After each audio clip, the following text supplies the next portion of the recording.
Selamat pagi Pak, lagi ngapain Pak? Selamat pagi. Ini lagi membersihkan ini kebun yang sederhana ini sesuai petunjuk Ibu Ketua Umum PDI Perjuangan untuk meningkatkan ketahanan pangan. Sehingga kader PDI diharapkan untuk mengambil bagian dan memberikan contoh kepada masyarakat untuk menanam tanaman yang cepat dipanen.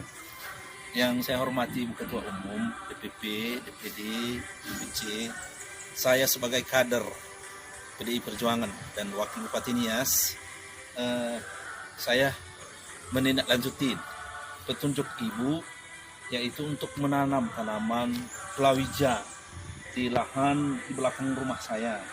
Sebenarnya lahan ini sangat terbatas, hanya selah ini kebun salak saya. Saya juga di Nias ini menanam salak madu.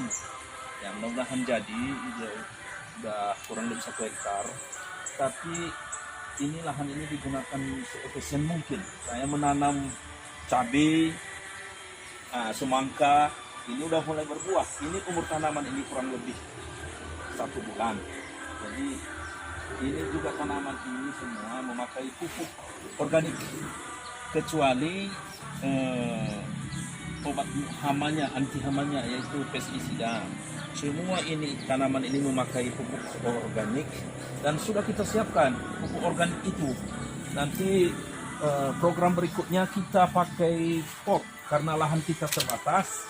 Nah, ini pupuk organiknya ini terbuat dari kohe ayam atau kotoran hewan ayam. Jadi ini sangat banyak.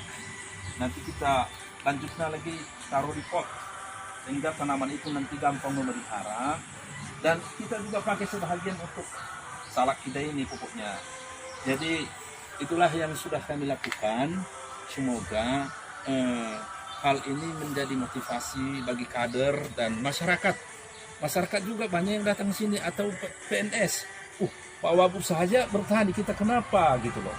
Jadi sehingga ini tanaman ini sudah mulai berbuah dan mudah-mudahan hasilnya memuaskan. Itulah sebagai informasi dan laporan saya kepada Ketua Umum atas petunjuk Ibu. Saya sudah menindaklanjutinya. Semoga berhasil. Demikian dan terima kasih, semoga bermanfaat. Merdeka!